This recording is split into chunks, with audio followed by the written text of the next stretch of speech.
Hello people of the internet, ME56 here with you once again. I had a recent acquisition, this Compaq Presario SR1800NX, which was basically useless. Guess how much I paid for it? $10. Well, I did a couple things with it, and now, since you guys had an overview, I turned it into a server, because I didn't know what to do with it.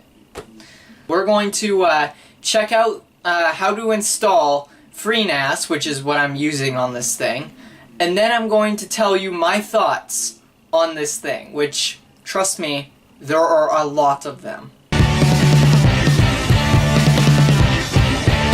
So, what software did I use, you may ask? I used a program called FreeNAS. Now, FreeNAS is based on FreeBSD, of which, well, is a company itself, of which provides me the ability to use any computer as a server.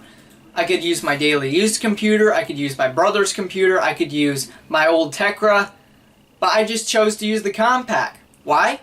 Because it was just sitting around doing nothing.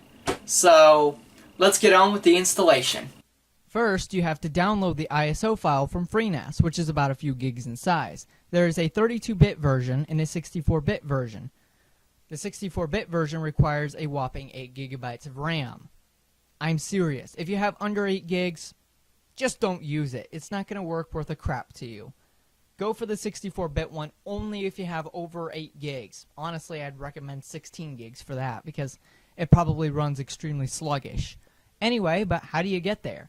First, if you want to get to the 32-bit, you have to go to Frequently Asked Questions. It's kind of buried in their system because they don't really want you using it. And then you go, why is FreeNAS 64-bit only? And then you just hit this and it'll take you to the x86 version. Getting to the 64-bit, if you dare, you go to download FreeNAS, you skip their newsletter unless you actually care, and then you just hit download from there. From there, you only have two options. You can use a regular CD burner, as if you were in 1990, or you could just use Rufus. Now, for those who don't know, Rufus is a utility you use to use a flash drive, kind of like a CD burner. Then you install it. For those wondering, this is what the interface looks like. So what you got is you got your settings.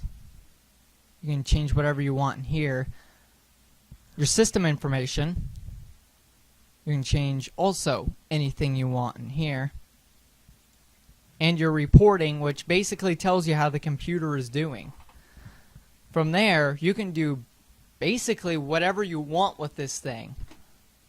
You can add groups, which, that's basic. Users, cron jobs, shutdown scripts, NTP servers, rsync tasks, smart tests, settings, which you can change just about anything you want in that. Network, interfaces. So, you know, you should just explore for a bit, you know? Because if you explore, you're not going to harm anything. Plus, chances are your computer's probably a cheap piece of crap you bought off of Craigslist. I know mine was a cheap piece of crap I bought from a yard sale. If you've seen that video, which I will link in the description, go watch. But yeah, now I'm going to show you how I set mine up. So let me go ahead and show you how I configured my server. So what I did is I first added, since I was completely lost at the time, I added my storage. That's all I did. And then I added my name. And then I did CIFS share, which I'll go ahead and show you. Which basically I named the CIFS. I don't know what the comment's supposed to do. I did my path and then, yep, all that. I hit OK, but who cares? I'm just going to hit X because it didn't really affect it last time. And then the hardest part was getting it hooked up to my computer. So what I had to do there, network drive, I had to enter in the credentials, and if I was lucky, it would work. If I was unlucky, which happened to me, I'm going to say 99.87% of the time, it just won't work. But if you're extremely lucky, which, as you can tell, I really wasn't, you can go into network and the FreeNAS will already be there. So what you do is you open it, you type in your credentials, which I did, you go into your designated folder, and then only then you can search your stuff, you know, add new stuff and stuff. So let me give my thoughts on this particular server. So now that I have demonstrated how to set it up, let me give you my thoughts on this. For reference, my rig is a Compaq Presario SR1800NX, which has a Celeron D, 4 GB of RAM, and a 16 GB flash drive to store the operating system. I also have a 250 GB hard drive and another 16 GB flash drive as my storage.